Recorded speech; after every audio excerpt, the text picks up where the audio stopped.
Candace Owens, already alluded to Israel or Benjamin Netanyahu might have been behind Charlie Kirk's demise, but now she's kind of backtracking. But she did say that there was some kind of stage intervention in the Hamptons between Bill Ackman, Charlie Kirk, and a few others, basically to tell him, hey, cool down on that Israel talk because we want you to only say positive things and we're kind of controlling you.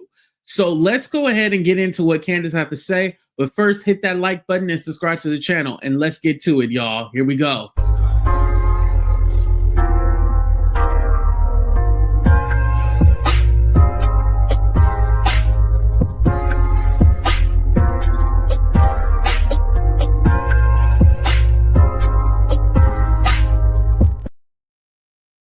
Listen, I'm going to be so honest with you guys right now. If you watched my videos before, you know I am not a Candace Owens fan. However, what I will say is that I found it so strange that Benjamin Netanyahu, the prime minister of Israel, came out and made a statement about Charlie Kirk. And mind you, Charlie Kirk, I know he ran in conservative spaces and stuff like that, but he was not a politician. So it's weird that a foreign country, the leader of that foreign country, is speaking on Charlie Kirk. Like, it's not making sense to me. You know what I mean? So let's go ahead and get into what Candace has to say, because she exposed, like, yeah, he was trying to be controlled and Charlie Kirk had some kind of revelations almost about Israel. Let's get to it. Less than 24 hours after Charlie Kirk was shot. Personally, BB, I would have appreciated if you guys used all of your spyware, you'd spying on us for years, to maybe track down the killer. But I guess this is where you thought it was best to do a little propaganda for Israel would be better than us helping us track down the killer. But anyway, so Bibi Netanyahu in that phone call, what took place was a couple of weeks ago before Charlie lost his life. Charlie was in the Hamptons and he had more than one event, but he had essentially what was staged, an intervention was staged by Bill Ackman, because Charlie's rational thoughts about Israel were a no-no. This is not the route that you should be going on. And Charlie was surrounded by his friends, his quote unquote friends. Bill Ackman was very upset and threats were made. That is what I am told. So with a little research, some things that I've discovered about Charlie Kirk is that about a year ago, he was highly critical of Israel. Like, he even mentioned that, yeah, they're trying to do an ethnic cleansing of the Palestinians. You know, the G word. I can't really say that. But he was very honest about what was going on in Israel. And then some turn, and probably because he was getting money. I mean, Candace already alluded to it, that he was getting money and donors, and his tune really changed and he was pro-Israel. So this doesn't shock me at all. And I will tell you that I am very happy for Bill Ackman to dispute this narrative. In fact, he was asked to dispute this narrative.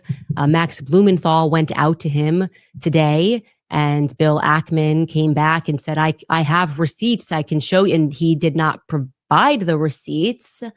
This is not how it went down. I know it went down this way. I'm waiting for one of them to go on record and to say that it didn't go down this way. It was at this time that Bibi Netanyahu was called and Charlie was invited to Israel. This was an under duress situation, I would say, because I've been in these situations before. When I started asking very sensible questions about Israel, as someone who had dedicated her political life to supporting Israel, many times alongside Charlie Kirk, I was met with the very same pressure.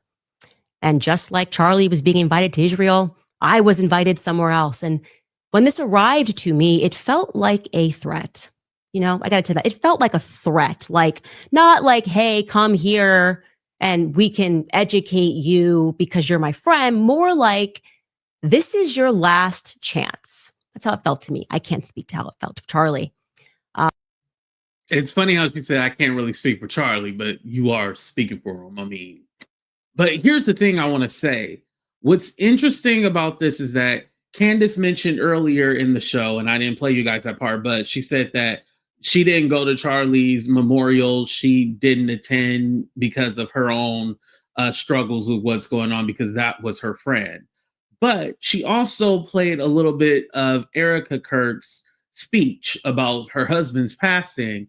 But the strange thing is, Candace never said she talked to Erica directly. And I'm all like, if you and Charlie were really cool, like, have you talked to his wife about this meeting? Like, you have direct contact to his wife. Talk to his wife, you know?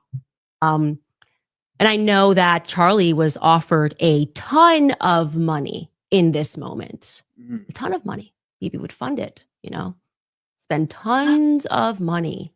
And Turning Point, I guess, if it needed to go to a higher level, would have gone to an even higher level than it already was at.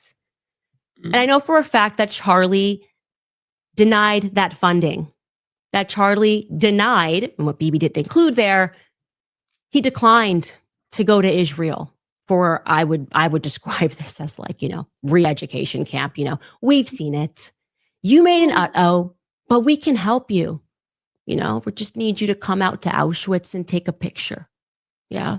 We just need you to come to the Holocaust Museum and take a photo. We just need you to go to Israel and we can make this better. Charlie said no to BB. Okay. Bill Ackman, if you would like to dispute that, I would love to hear what you say happened, because our sources and what we have, it's solid.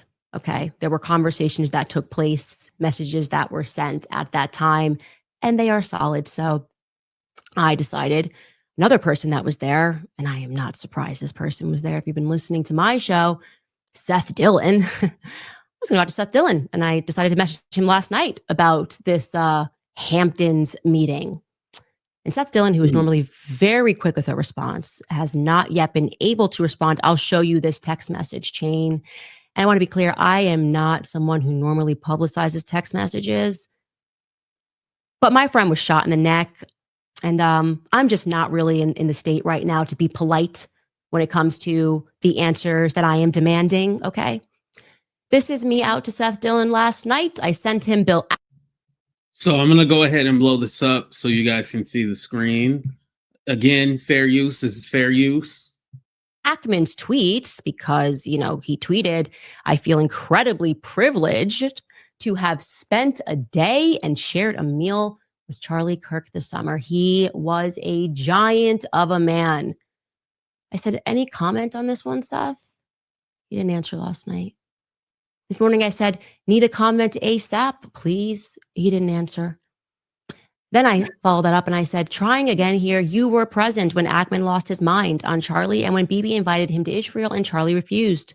Text messages immediately following this meeting are circulating. I find Ackman's statement. Candace ain't trying to make no friends. But again, my pushback on this is, why don't she release her communication with Charlie? Because the rumor is that her and Charlie Kirk weren't cool no more. The last time they spoke was around the time that Trump got Charlie Kirk to call Candace about the whole Brigitte Macron about being a man and all that, right? That's the last time that they spoke. And it's been rumored that because she was so critical of Israel, he separated himself from her. And so my thing is like, okay, you said that he was having all these revelations and everything like that. Show your communication with Charlie. If you're going to expose it all, expose it all. As though the meeting was somehow cordial, to be incredibly disturbing. Are you at all disturbed by that tweet? Do you feel, as I do, that this tweet significantly betrays the defined purpose and mood of his, and I presume your, final meeting with Charlie Kirk? ? He was unable to speak to me, but he did place some frantic calls to Turning Point USA. Yeah. You see, I went out to Seth, but I also went out to two other people who were at this meeting, and nobody is willing to go on record. They're all messaging each other, trying to figure out a coordinated response to say that, no, this was all quite cordial, but no one wants to go on record and describe it as cordial because they know someone's leaking, because someone's got a guilty conscience about what happened at the Hamptons. So I will again put it out there. Seth, Bill Ackman, and to the other individuals who I have not yet named, but who are going to be named later this week, who were at the Hamptons when Charlie was put under pressure, when BB Y'all, don't let me die and my friend makes content out of me. Here's the thing, and I'm not saying that I don't believe everything that Candace is saying. I do think there is some truth, like there was some kind of meeting. And like I said, doing my own research on Charlie Kirk, I seen like he was very critical of Israel, and then he completely flipped. And then recently on Megyn Kelly's show, he said something about like, oh, well, how come we can't never question Israel and things like he started to question it, right? But I don't know if he was necessarily making the flip the way Candace is saying. But again, Netanyahu called him and invited him to Israel, again, in a move that when it happened to me, and it wasn't Bibi Netanyahu, felt to me like a laced threat. I am inviting you guys, I will give you my platform, actually, to come clear matters up, to tell us what really happened. Because, I think Charlie was definitely on the brink of changing some of his perspectives. And I can tell you factually, Charlie was praying the rosary. Charlie was going to mass. One of my last conversations with Charlie was me joking with him saying, just make the last step, okay? You are, I said specifically, you're too smart to be a Protestant. Just take the last step, Charlie. He says, haha, to be Catholic? Speaking about Mary. And typically when those steps start taking place, you stop referring to yourself, as I did, as a Judeo-Christian. Again, it is mystifying why, BB was out there doing the absolute most to make sure that Charlie was basically remembered as, I would argue, like a Jew, has not been yet mentioned. I didn't hear that. Erica was very clear that Charlie was a Christian. And I believe Charlie obviously was very much a Christian, and that things are not being told truthfully. In fact, I will also call upon, since we're having fun, Turning Point USA to release the audio of what Charlie Kirk, because I was in communication with Charlie at this time, because I knew exactly which donors were pressuring him and why, exactly which people that they were insisting Charlie allowed to speak at his event and why, when Charlie did not necessarily want those people to speak at his event. Okay. I'm calling upon Turning Point to release the footage of what Charlie said to Tucker Carlson before he hit the stage. Before, Oh, Candace is trying to expose it all. Tell us, Candace. Don't tease us. Tell us. All of that craziness and the response to Tucker Carlson's remarks played out. Charlie was mic'd. Surely Tucker Carlson was mic'd. I know Charlie's mic'd the entire time at those events. So I'm asking for everyone to just release Charlie in his own words. I feel like that's pretty fair, right? Let's stop saying how Charlie felt. And instead, if you're going to hold up the letter, release it in its entirety. Okay. Why don't you release your messages, Bill? I'll release mine. Let's all just be very forthcoming about what took place. In fact, I'm calling upon Tucker Carlson to speak about that. I know what Charlie said to him, and I'm sure Tucker Carlson won't lie about it. What did Charlie say to you? Dave Smith, what did Charlie say to you? What was Charlie? Did he seem... Now, here's the thing. I don't know if Tucker Carlson is necessarily going to say anything, because I don't know if you guys seen, but Tucker Carlson was doing the Charlie Kirk show. Like, I guess, I don't know if he's going to be permanently doing it, or they're going to have different special guests doing it, but it was Tucker Carlson interviewing JD Vance, the vice president. So I don't know if he's going to stick his neck out for Candace. This is going to be very interesting, you guys. We're going to have to keep up with this. Like, he was treading in the direction. Like, do we feel like what BB is saying is honest, a representation of what Charlie was going through? This is what I want. I think that the thing that we need here, sunlight is the best disinfectant. Now, does all of this mean that Bibi Netanyahu and that this somehow proves that Israel was involved in the assassination of Charlie Kirk? No, we have no evidence of that. We can't say that because there is no evidence of that. But I don't like little lies. That's what I will say. Something that I always say, she'll just allude to it, but she won't say it because, like she said, there's no evidence. household is when there is one lie, there's 20. There's no reason to lie. Bibi could have gone on Fox News and he could have told the truth.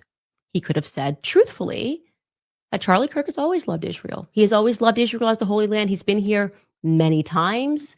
And throughout his career, he has been a faithful supporter of Israel. That's not what he Okay, so I'm going to go ahead and stop that. But if you guys want to watch the whole thing, I'll put the link. But basically, with the Bibi part, talking about Benjamin Netanyahu, he came out and said Charlie wrote him this letter and how beautiful it was. And Candace doesn't believe that Charlie Kirk actually, first she said she didn't believe he actually wrote the letter, but now she's saying the contents of the letter, he's not releasing the whole thing and that is fake. Honestly, to me, if Candace is alluding that he had some very powerful backers and Israel was also backing him, more than likely the conversation was pleasant. I don't think it was anything bad in a letter. I think Candace, I don't agree with her on that one. But while you guys go ahead and hit that like button and subscribe to the channel, let me go ahead and bring up Bill Ackman's response, because we're going to be fair on all sides. He actually did respond to the allegations that Candace was making. I found it very interesting because he's basically saying that Candace is making all of it up. But again, we might never know. Here we go, you guys. Let me blow it up so you guys can read it too along with me.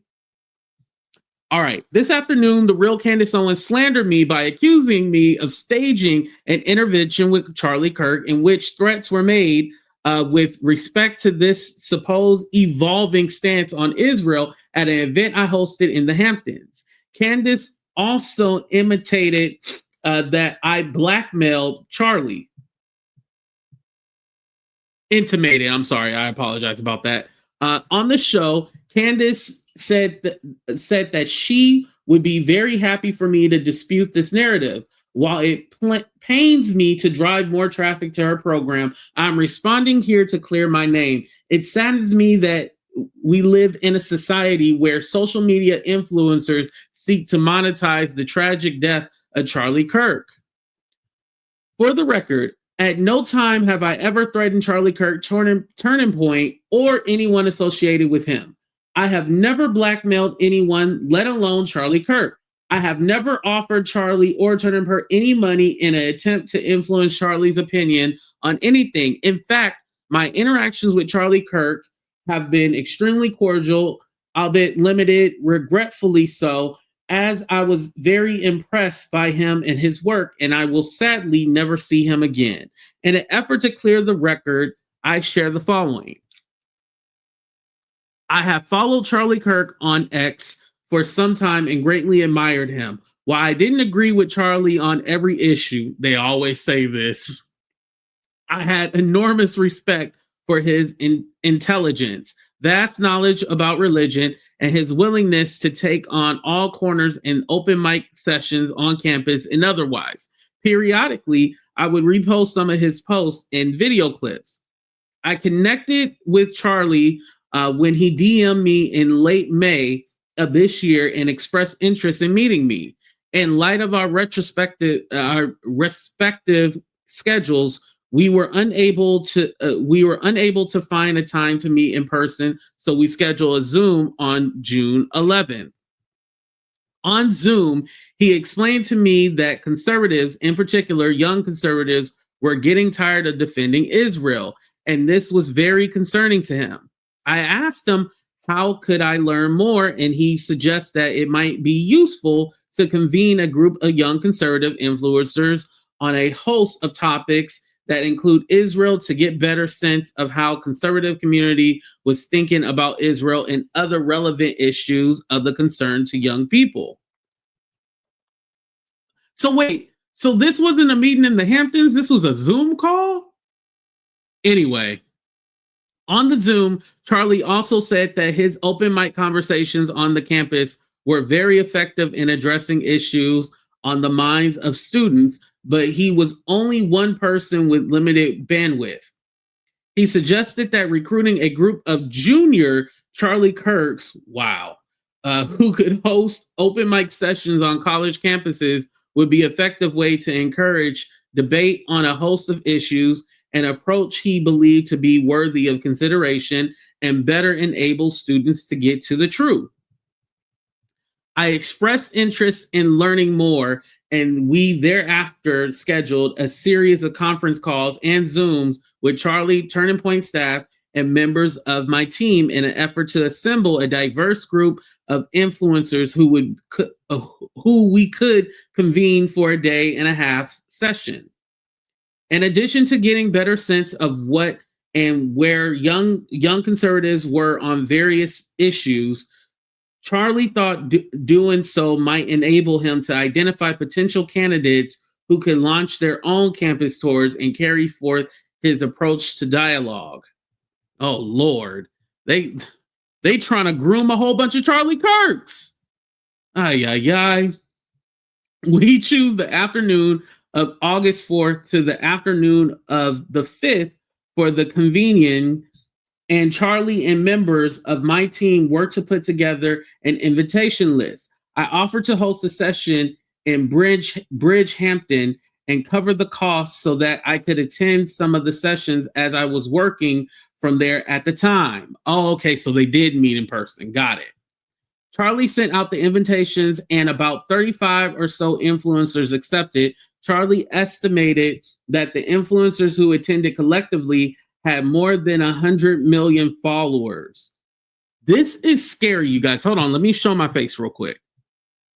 This is scary because the way that the right can indoctrinate people and so quickly, and they put the money, Democrats don't do that. Remember, there was this whole scandal about, the Democrats are taking or certain influencers taking quote unquote dark money. And you look at this and they're already grooming the next generation. So that argument that people are trying to make that, people on the left are taking dark money is BS. I wanted to point that out real quick.